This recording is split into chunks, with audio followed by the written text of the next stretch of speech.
ಇದನ್ನು ಲೂಸ್ ಮಾಡಿಬಿಟ್ಟು ಇದನ್ನು ಇಲ್ಲಿಗೆ ಒಳಗಡೆ ತಳ್ಳೋದ್ರು ಅಷ್ಟೇ. ಆಮೇಲೆ ಮತ್ತೆ ಸೊ ಇದಿಷ್ಟು ಪ್ರೋ ಟಿಪ್ಸ್ ಗೈಸ್, ನೀವೇನಾದ್ರು ಅಂತ ನಾನು ನಿಮ್ಗೆ ಹೇಳ್ಬಿಡ್ತೀನಿ.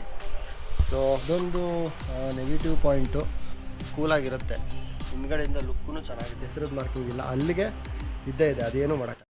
Hi guys, welcome back to my channel. ಇವತ್ತು ನಮ್ಮ ಡಾಮಿನೋರ್ ಮೇಲೆ ಒಂದು ಆಕ್ಸಿರೀಸ್ ಹಾಕ್ಸ್ತಾ ಇದ್ದೀನಿ. ಅದು ಟೈರ್ ಹಗ್ಗರು.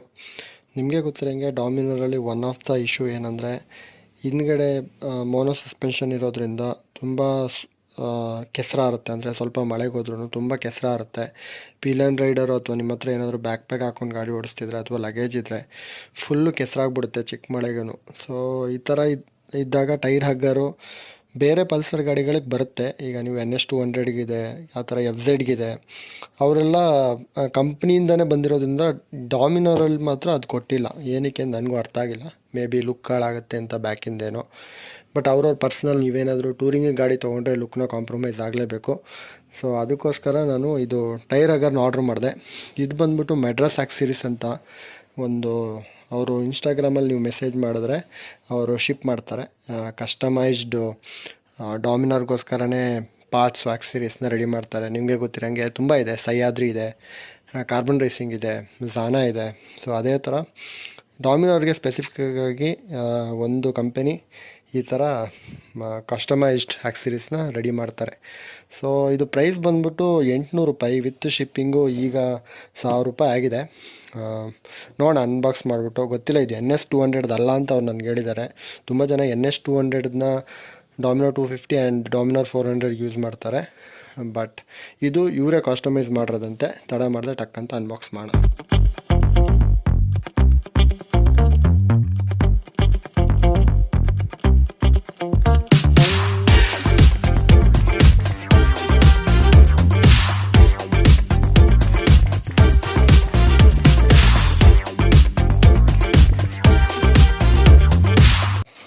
ನಾವೀಗ ತಡ ಮಾಡದೆ ಡೈರೆಕ್ಟಾಗಿ ಹೋಗ್ಬಿಟ್ಟು ನಮ್ಮ ಟೈರ್ ಹಗ್ಗರ್ನ ಗಾಡೀಲಿ ಫಿಟ್ ಮಾಡೋಣ.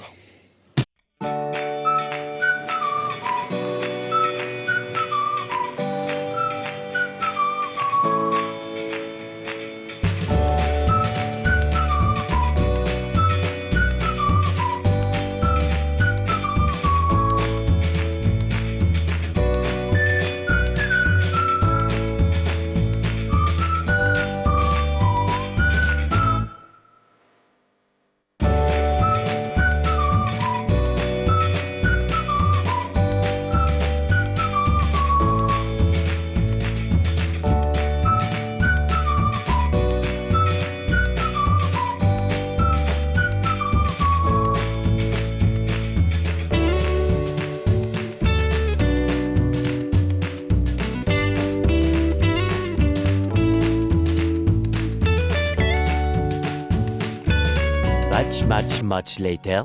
Hi guys, welcome back. So ನಿನ್ನೆ ನಾನು ಕಂಪ್ಲೀಟಾಗಿ ಇನ್ಸ್ಟಾಲೇಷನ್ ಮಾಡಿದ್ದೀನಿ, ಬಟ್ ಕತ್ಲೆ ಆಗಿದ್ದರಿಂದ ತೋರ್ಸೋಕ್ಕಾಗಲಿಲ್ಲ. ಇವತ್ತು ಟೈರ್ ಹಗ್ಗರ್ ಹೆಂಗೆ ಬಂದಿದೆ ಅಂತ ಚೆಕ್ ಮಾಡೋಣ. ಆಮೇಲೆ ಕೆಲವೊಂದು ಟಿಪ್ಸ್ನ ನಿಮ್ಗೆ ಹೇಳ್ತೀನಿ.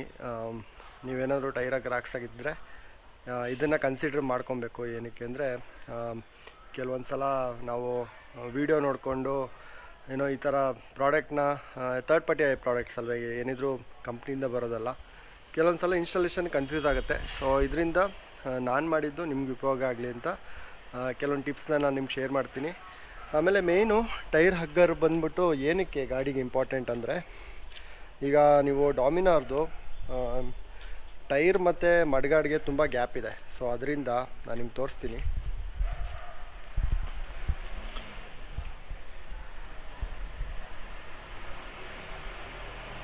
ಈ ಟೈರ್ ಮತ್ತು ಮಡ್ಗಾಡಿಗೆ ತುಂಬ ಗ್ಯಾಪ್ ಇರೋದ್ರಿಂದ ತುಂಬ ಕೆಸರಾರುತ್ತೆ. ಅಂದರೆ ಸಣ್ಣ ಮಳೆಗೂ ನಿಮಗೆ ಪಿಲಾನ್ ರೈಡರು ಅಥವಾ ನಿಮ್ಮ ಹತ್ರ ಏನೋ ಟೈಲ್ ಬ್ಯಾಗ್ ಇದ್ದರೆ ಇಲ್ಲಿ ತನಕ ಕೆಸರಾರುತ್ತೆ.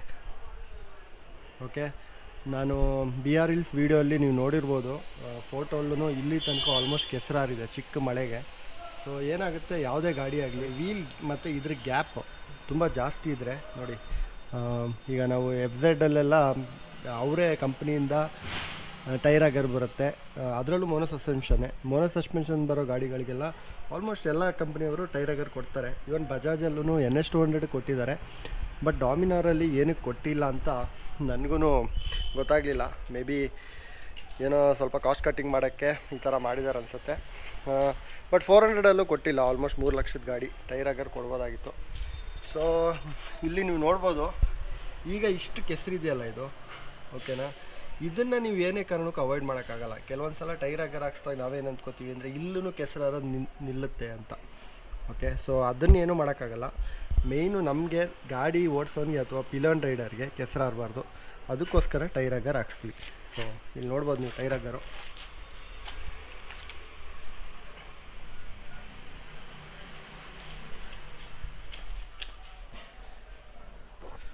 ಓಕೆ, ಸೊ ಕೆಲವೊಂದು ಟಿಪ್ಸ್ನ ನಾನು ನಿಮಗೆ ಶೇರ್ ಮಾಡ್ತೀನಿ.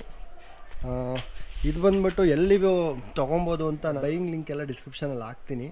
ಮೆಡ್ರಾಸ್ ಆಕ್ಸಿರೀಸ್ ಅಂತ ಒಂದು ಬ್ರ್ಯಾಂಡ್ ಅಂದರೆ ಅವ್ರು ಏನೋ ಕಂಪ್ನಿ ಅನಿಸುತ್ತೆ. ನೀವು ಇನ್ಸ್ಟಾಗ್ರಾಮಲ್ಲಿ ಅವ್ರಿಗೆ ಮೆಸೇಜ್ ಮಾಡಿದ್ರೆ, ಇನ್ಸ್ಟಾಗ್ರಾಮಲ್ಲಿ ಸುಮ್ಮನೆ ಮೆಡ್ರಾಸ್ ಆಕ್ಸಿರೀಸ್ ಅಂತ ಸರ್ಚ್ ಮಾಡಿ ಹೈಪರ್ ರೈಡರ್ ಥರನೇ ಅವ್ರದ್ದು ತುಂಬ ಪ್ರಾಡಕ್ಟ್ಸ್ ಇದೆ. ಬಟ್ ಈ ಟೈರ್ ಆಗರ್ದು ಏನು ಸ್ಪೆಷಾಲಿಟಿ ಅಂದರೆ ಯಾವ ಗಾಡಿಗೆ ಬೇಕಾದ್ರೂ ಈ ಟೈರ್ ಆಗರ್ ಕೂರುತ್ತೆ. ನಿಮ್ಮ ಹತ್ರ ಆರ್ನೆಟ್ ಇರ್ಬೋದು, 150 ಪಲ್ಸರ್ ಇರ್ಬೋದು, ನೋ ಮ್ಯಾಟರ್ ಯಾವ ಸೈಜ್ ಟೈರ್ ಇದೆ ಅಥವಾ ಎಷ್ಟು ಗ್ಯಾಪ್ ಇದೆ ಇಲ್ಲಿ, ಆದ್ರೂ ಟೈರ್ ಆಗರ್ ಎಲ್ಲ ಗಾಡಿಗೂ ಕೂರುತ್ತೆ. ಅದೊಂದು ಒಳ್ಳೆಯದು. ಇನ್ನೂ ಕೆಲವು ಟೈರ್ ಆಗರ್ಸ್ ಬರುತ್ತೆ, ಡಾಮಿನಾರ್ದೇ ಬರುತ್ತೆ. ಅಂದರೆ NS 200ನ ಮಾಡಿಫೈ ಮಾಡಿಬಿಟ್ಟು ಕೆಲವು ಕಂಪ್ನಿಗಳು ಸ್ಟಾರ್ಟ್ ಮಾಡಿದ್ದಾರೆ. ಅದರಲ್ಲಿ ಹೆಂಗೆ ಅಂದರೆ ಈ ಕಡೆ ಮಾತ್ರ ಟೈರ್ ಆಗರ್ ಕನೆಕ್ಷನ್, ಓಕೆ, ಈ ಕಡೆಗೆ ಫುಲ್ ಫ್ರೀ ಬಂದುಬಿಡುತ್ತೆ. ಚೈನ್ ಹತ್ರ ನಿಮಗೇನೂ ಇರಲ್ಲ. ಸೊ ಕಂಪ್ಲೀಟಾಗಿ ಆ ಟೈರ್ ಹಗ್ಗರು ಇಲ್ಲಿ ಬರುವಂಥ ಹೋಲ್ಡರ್ ಮೇಲೆ ನಿಂತಿರುತ್ತೆ. ಅವ್ರದ್ದೇ ಒಂದು ಬ್ರ್ಯಾಕೆಟ್ ಬರುತ್ತೆ, ಅದ್ರ ಮೇಲೆ ನಿಂತಿರುತ್ತೆ. ಸೊ ಅದರಿಂದ ಡಿಸಡ್ವಾಂಟೇಜ್ ಏನಾಗುತ್ತೆ ಅಂದರೆ ಅಕಸ್ಮಾತ್ ಯಾವತ್ತಾದರೂ ಕ್ರ್ಯಾಶ್ ಆದರೆ ಗಾಡಿ ಒಂದು ಸೈಡ್ಗೆ ವಾಲ್ದಂಗೆ ಕಾಣಿಸುತ್ತೆ. ನೀವು ಅಬ್ಸರ್ವ್ ಮಾಡಿರ್ಬೋದು, ಅಲೈನ್ಮೆಂಟ್ ಹೋದಂಗೆ ಕಾಣಿಸುತ್ತೆ ಕೆಲವು ಗಾಡಿಗಳಿಗೆ. Okay, because of tyre hugger. Actually ಗಾಡಿ ಬೆಂಡ್ ಆಗಿರಲ್ಲ, ಟೈರ್ ಹಗ್ಗರ್ ಸ್ವಲ್ಪ ಆ ಕಡೆಗೆ ಹೋಗಿರುತ್ತೆ. ಹಿಂದೆಯಿಂದ ನೋಡೋನಿಗೆ ಅದು ಅಲೈನ್ಮೆಂಟ್ ಹೋಗ್ಬಿಟ್ಟಿದೆ ಅಂತ ಅನಿಸುತ್ತೆ. ಸೊ ಇದು ಟೈಪ್ 2. ಇದು 2 ಸೈಡೂ ಬರುತ್ತೆ ನೋಡಿ, ಇಲ್ಲೂ ಇದೆ ಕನೆಕ್ಷನ್ನು, ಆ ಕಡೆಗೂ ಇದೆ. ಸೊ ಇನ್ಸ್ಟಾಲೇಷನ್ ಅಷ್ಟೇ ಗೈಸ್, ತುಂಬ ಸಿಂಪಲ್ಲು. ಟಿಪ್ಸು ನಾನು ಒಂದು ಹೇಳೋಕ್ಕೆ ಇಷ್ಟಪಡ್ತೀನಿ. 1-2 ಟಿಪ್ಸ್ ಇದೆ, ಒಂದಲ್ಲ. ಫಸ್ಟು ಈ ಗ್ಯಾಪ್ ಇದೆಯಲ್ಲ ಟೈರ್ದು, ಸೊ ಇದನ್ನು ತುಂಬ ಹತ್ರಕ್ಕೆ ಇಟ್ಕೊಳಕ್ಕೆ ಹೋಗ್ಬೇಡಿ. ಅಕಸ್ಮಾತ್ ಟೈರ್ ಪಂಚರ್ ಆದಾಗ ಆಮೇಲೆ ವೀಲ್ ರೊಟೇಟ್ ಆಗೋಲ್ಲ. ಸೊ ಅದೊಂದು ಫಸ್ಟ್ ಟಿಪ್ಪು. ಸೆಕೆಂಡ್ ಟಿಪ್ ಬಂದ್ಬಿಟ್ಟು ಇಲ್ಲಿ ಸೆಕೆಂಡ್ ಹೋಲ್ಗೆ ಇದು ಬೇರೆ ಪಾರ್ಟು. ಆ್ಯಕ್ಚುಲಿ ನೀವು ಇನ್ಸ್ಟಾಲೇಷನಲ್ಲಿ ಬೇಕಾದ್ರೆ ನಿಮಗೆ ಫೋಟೋ ಹಾಕ್ತೀನಿ ಲಾಸ್ಟಲ್ಲಿ. ನಾನು ಸೆಕೆಂಡ್ ಹೋಲ್ಗೆ ಇಟ್ಟಿದ್ದೀನಿ. ನಿಮ್ಮ ಟೈರ್ ಸೈಜ್ಗೆ ಡಿಪೆಂಡಿಂಗ್ ಆನು ಇದು ಎಷ್ಟು ಗ್ಯಾಪ್ ಬೇಕು ಅಷ್ಟು ಹೋಲ್ಗೆ ಇದನ್ನು ಇಟ್ಕೊಳ್ಳಿ. ಓಕೆನಾ, ಇದನ್ನು ಬೇಕಾದ್ರೆ ಮುಂದೆ ತಳ್ಳಿದ್ರೆ ಇನ್ನೂ ಇದು ಮುಂದೆ ಬರುತ್ತೆ. ಸೊ ಇದನ್ನು ಲೂಸ್ ಮಾಡಿಬಿಟ್ಟು ತಳ್ಬೋದು. ಓಕೆನಾ, ನಿಮ್ಮ ಟೈರ್ ಸೈಜ್ ಡಿಪೆಂಡಿಂಗ್ ಆನು ನೀವು ಮಾಡ್ಕೊಳ್ಳಿ. ಬಟ್ ಇಲ್ಲಿ 1 ಇಂಚ್ ಗ್ಯಾಪ್ ಇರೋದು ಬೆಸ್ಟು. ಆಮೇಲೆ ಥರ್ಡ್ ಟಿಪ್ ಬಂದುಬಿಟ್ಟು ನೋಡಿ, ಇಲ್ಲಿಗೆ ಹಾಕಿದ್ದಾರೆ.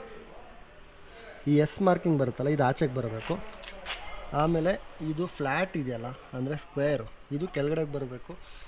ಇಲ್ಲಿ ಯು ಕಟ್ ಥರ ಇರೋದು ಮೇಲ್ಗಡೆ ಬರಬೇಕು. ಏನಕ್ಕೆ ಅಂದರೆ ಕೆಸರು ಇಲ್ಲಾಂದರೆ ಉಲ್ಟಾ ಹಾಕಿದ್ರೆ ನೀವು ಮತ್ತೆ ವಾಪಸ್ ಹೊಡೆಯುತ್ತೆ. ಸೊ ಅದರಿಂದ ಇದು ಫ್ಲ್ಯಾಟು, ಇದು ಇಷ್ಟು ಡೀಟೇಲಾಗಿ ನಾನು ಏನಕ್ಕೆ ಹೇಳ್ತಿದ್ದೀನಿ ಅಂದರೆ ನಮ್ಮ ಕನ್ನಡಿಗರು ಡಾಮಿನಾರನ್ನು ತೊಗೊಳ್ಳೋರು ಈ ಥರ ಒಂದಲ್ಲ ಒಂದಿನ ಆಕ್ಸಿರೀಸ್ ಹಾಕ್ಸ್ಲೇಬೇಕು ಅಂತ ಅನಿಸುತ್ತೆ. ಸುಮ್ಮನೆ ಬೇರೆ ವೀಡಿಯೋಸ್ನ ಸಪೋರ್ಟ್ ಮಾಡೋಕ್ಕಿಂತ ಕನ್ನಡಿಗ ನಾನೇ ಡೀಟೇಲಾಗಿ ಹೇಳ್ತಾಯಿದ್ದೀನಿ. ದಯವಿಟ್ಟು ಇದನ್ನು ರೆಫರ್ ಮಾಡ್ಬೋದು. ಸೊ ಅದೊಂದು. ಆಮೇಲೆ ಇಲ್ಲಿ ಚೈನ್ ಹತ್ರನೂ ಅಷ್ಟೇ, ನಿಮಗೀಗ ಅನ್ನಿಸ್ಬೋದು ಚೈನ್ ಏನೋ ಟಚ್ ಆಗ್ತಿದ್ದೀರೋ ಅಂತ. ಇಲ್ಲ, ನೋಡ್ಬೋದು 1 ಇಂಚ್ ಗ್ಯಾಪ್ ಇದೆ. ಓಕೆನಾ, ಸೊ ಅದರಿಂದ ಈ ಬ್ರ್ಯಾಕೆಟ್ನ ಯಾವತ್ತೂ ಚೈನಿಂದ ಇಲ್ಲಿಗೆ ತೊಗೊಂಬನ್ನಿ. ಓಕೆ, ಅದಷ್ಟು ನೀವು ಮನಸ್ಸಲ್ಲಿ ಇಟ್ಕೊಬೇಕು. ಏನಾದರೂ ಈ ಟೈರ್ ಆಗರ್ ಹಾಕ್ಸಿರೋ ಪ್ಲ್ಯಾನ್ ಇದ್ದರೆ ಒಂದು ಫ್ಲ್ಯಾಟ್ ಕೆಳಗಡೆ, ಇದು ಬಂದ್ಬಿಟ್ಟು ಈ ಕಡೆ ಆಚೆಗೆ ಇದನ್ನು ಲೂಸ್ ಮಾಡೋದು ಅಷ್ಟೇ. ಇದನ್ನು ಕಂಪ್ಲೀಟಾಗಿ ಬಿಚ್ಚೋ ಅವಶ್ಯಕತೆ ಇಲ್ಲ. ಇದನ್ನು ಲೂಸ್ ಮಾಡಿಬಿಟ್ಟು ಇದನ್ನು ಇಲ್ಲಿ ಒಳಗಡೆ ತಳ್ಳೋದ್ರು ಅಷ್ಟೇ. ಆಮೇಲೆ ಮತ್ತೆ ಟೈಟ್ ಮಾಡಿದ್ರು. ಈ ಕಡೆಗೂ ಅಷ್ಟೇ. ಓಕೆ, ಚೈನ್ ಬ್ರ್ಯಾಕೆಟ್ ಬರುತ್ತಲ್ಲ ಅದ್ರ ಪಕ್ಕದಲ್ಲಿ. ಸೊ ಇದಿಷ್ಟು ಪ್ರೋ ಟಿಪ್ಸು ಗೈಸ್. ನೀವೇನಾದರೂ ಹಾಕ್ಸಂಗಿದ್ರೆ ದಯವಿಟ್ಟು ಇದಿಷ್ಟನ್ನ ಕನ್ಸಿಡರ್ ಮಾಡ್ಕೊಳ್ಳಿ. ನಾನು ಒಂದು ರೈಡ್ ಬೇರೆ ಹೋಗಿ ಬಂದೆ ನೆನ್ನೆ, ಸಾವನದುರ್ಗ ವೀಡಿಯೋ ನೀವು ನೋಡಿರ್ಬೋದು. ಆ ರೈಡಲ್ಲಿ ನನಗೇನು ಇಶ್ಯೂ ಆಗಲಿಲ್ಲ. ಆ್ಯಕ್ಚುಲಿ ಮಳೆ ಸಿಕ್ತು ಅಂದ್ಕೊಂಡೆ ಲಾಸ್ಟ್ ಟೈಮ್ ಥರ ಇಲ್ಲಿ ತನಕ ಕೆಸರಾರುತ್ತೆ ಅಂತ. ಇಲ್ಲಿ ನೋಡ್ಬೋದು ಒಂಚೂರು ಕೆಸರದ ಮಾರ್ಕಿಂಗ್ ಇಲ್ಲ, ಅಲ್ಲಿಗೆ ಇದ್ದೇ ಇದೆ, ಅದೇನೂ ಮಾಡೋಕ್ಕಾಗಲ್ಲ. ಸೊ ಇದಿಷ್ಟು. ಆಮೇಲೆ ಕೆಲವೊಂದು ನೆಗೆಟಿವ್ಸ್ ನಾನು ಏನು ಹೇಳ್ತೀನಿ ಅಂದರೆ, ಈ ಟೈರ್ ಹಗ್ಗರಲ್ಲಿ ಯಾವ ವಿಡಿಯೋಲ್ಲೂ ಇನ್ಸ್ಟಾಲೇಷನ್ ಬಗ್ಗೆ ಹೇಳ್ತಾರೆ, ಬಟ್ ನಾನು ನಿಮಗೆ ನಿಜವಾಗ್ಲೂ ಪ್ರಾಡಕ್ಟ್ ತೊಗೊಂಡ್ರೆ ಸಣ್ಣ ಸಣ್ಣ ನೆಗೆಟಿವ್ಸ್ ಏನಿದೆ ಅಂತ ನಾನು ನಿಮ್ಗೆ ಹೇಳ್ಬಿಡ್ತೀನಿ.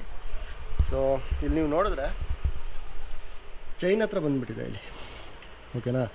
ಇದು ಚೈನ್ ಕ್ಲೀನ್ ಮಾಡೋಕ್ಕೆ ಸ್ವಲ್ಪ ಕಷ್ಟ. ಓಕೆ, ನೀವು ಚೈನ್ ಕ್ಲೀನ್ ಮಾಡೋಕ್ಕೆ ಈ ಕಡೆಯಿಂದನೇ ಮಾಡ್ಕೋಬೇಕು. ಡಬಲ್ ಸ್ಟ್ಯಾಂಡ್ ಹಾಕಿ ಈ ಕಡೆಯಿಂದನೇ ಕ್ಲೀನ್ ಮಾಡಬೇಕಾಗತ್ತೆ. ನಿಮಗೆ ಇಲ್ಲಿ ಆಕ್ಸೆಸಿಬಿಲಿಟಿನೇ ಇಲ್ಲ. ಓಕೆ, ಹಂಗೆ ಅಂದ್ಬಿಟ್ಟು ಚೈನ್ ಕ್ಲೀನ್ ಮಾಡೋಕ್ಕಾಗಲ್ಲ ಅಂತಲ್ಲ, ಆರಾಮಾಗಿ ಇಲ್ಲಿ ಮಾಡ್ಬೋದು. ಕಾಣಿಸ್ತಿದೆ ಅಂದ್ಕೋತೀನಿ. ಓಕೆ, ಈ ರೀಜನಲ್ಲೇ ಚೈನ್ನ ಕ್ಲೀನ್ ಮಾಡ್ಕೊಬೇಕು. ಇಲ್ಲಿ ಸ್ಪ್ರೇ ಮಾಡಿ ರೊಟೇಟ್ ಮಾಡುವಾಗನೂ ಅಷ್ಟೇ ಇಲ್ಲೇ ಮಾಡ್ಕೊಬೇಕು. ಇಲ್ಲಿ ಸ್ವಲ್ಪ ಆಕ್ಸೆಸಿಬಿಲಿಟಿ ಕಷ್ಟ. ಅಕಸ್ಮಾತ್ ಗ್ಲೌಸ್ ಎಲ್ಲ ಹಾಕ್ಕೊಂಡಾದರೆ ಮಾಡ್ಬೋದು, ಬಟ್ ಸ್ವಲ್ಪ ಇಲ್ಲಿ ಕಂಜೆಸ್ಟೆಡ್ ಆಗೋಯ್ತು ಈ ಜಾಗ. ಓಕೆನಾ, ಅದೊಂದು ನೆಗೆಟಿವ್ ಪಾಯಿಂಟು. ಅದು ಬಿಟ್ಟರೆ ಇನ್ನೇನಿಲ್ಲ ಗೈಸ್, ಎಲ್ಲ ಆರಾಮಾಗಿದೆ. ನೀವು 1 ಇಂಚ್ ಇಲ್ಲೇನ ಗ್ಯಾಪ್ ಕೊಟ್ಬಿಟ್ರೆ ಕೂಲಾಗಿರುತ್ತೆ. ಹಿಂದ್ಗಡೆಯಿಂದ ಲುಕ್ಕೂ ಚೆನ್ನಾಗಿದೆ, ನೀವು ನೋಡ್ಬೋದು. ಯಾಕಂದರೆ ಸಣ್ಣ ಡಾಮಿನಾರ್ದು ಚಿಕ್ಕ ಟೈರ್ ಆಗಿರೋದ್ರಿಂದ ನಿಮಗೆ ಬ್ಯಾಕ್ ಲುಕ್ ಅಷ್ಟು ಚೆನ್ನಾಗಿ ಕಾಣಿಸಲ್ಲ. ಈಗ ಇದು 400 ಥರನೇ ಇರೋ ಗಾಡಿ, ಬಟ್ ಬ್ಯಾಕಲ್ಲಿ ಟೈರ್ ಚಿಕ್ಕದಿರೋದ್ರಿಂದ ಆರಾಮಾಗಿ 200 ಅಲ್ಲ, ಇದು 150cc ಗಾಡಿ ಏನೋ ಆ ಥರ ಕಾಣಿಸ್ಬಿಡುತ್ತೆ. ಟೈರ್ ಅಗರ್ ಹಾಕ್ಸ್ಬಿಟ್ರೆ ಇದು ಯಾವ ಸೈಜ್ ಟೈರ್ ಹಾಕಿದ್ದಾರೆ ಅಂತಲೇ ಗೊತ್ತಾಗಲ್ಲ. ಅದು ಒಂದು ಅಡ್ವಾಂಟೇಜ್ ಇದೆ. ಕಾನ್ಸಲ್ಲಿ ಅದೊಂದು, ಚೈನ್ದೊಂದು. ಆಮೇಲೆ ಪಂಚರ್ ಆದಾಗಲೂ ಬೇಕಾದರೆ ನೀವು ಇಲ್ಲಿಂದ ಪಂಚರ್ನ ಐಡೆಂಟಿಫೈ ಮಾಡಿ, ಟ್ಯೂಬ್ಲೆಸ್ ಅಲ್ವಾ, ಏನು ಇಶ್ಯೂ ಇಲ್ಲ. ಸೊ ನೋಡೋಣ, ನಂದೊಂದು ಪ್ಲ್ಯಾನ್ ಇದೆ. ಒಂದು 1 ವರ್ಷ 2 ವರ್ಷ ನೋಡ್ತೀನಿ. ಅಕಸ್ಮಾತಾಗಿ ಏನೋ ಇಶ್ಯೂಸ್ ಬಂದಿತ್ತಾ ವೀಡಿಯೋ ಮಾಡಿ ತಿಳಿಸ್ತೀನಿ. ಸೊ ಅಷ್ಟು ಹೇಳ್ತಾ ಗೈಸ್, ಈ ವಿಡಿಯೋನ ಇಲ್ಲೇ ಮುಗಿಸ್ತಾ ಇದ್ದೀನಿ. ಯಾರಿನ್ನೂ ಚಾನಲ್ನ ಸಬ್ಸ್ಕ್ರೈಬ್ ಮಾಡಿಲ್ಲ, ದಯವಿಟ್ಟು ಸಬ್ಸ್ಕ್ರೈಬ್ ಮಾಡಿ, ಲೈಕ್ ಮಾಡಿ, ಶೇರ್ ಮಾಡಿ. ನಿಮಗೆ ಟೈಮ್ ಟು ಟೈಮ್ ಮೈಲೇಜ್ ಬೇರೆ ವಿಡಿಯೋ ಬರೋದಿದೆ ಅತಿ ಶೀಘ್ರದಲ್ಲಿ. ದಯವಿಟ್ಟು ಚಾನಲ್ನ ಸಬ್ಸ್ಕ್ರೈಬ್ ಮಾಡಿ ಅಂತ ಹೇಳ್ತಾ ಸೈನಿಂಗ್ ಆಫ್. Take care.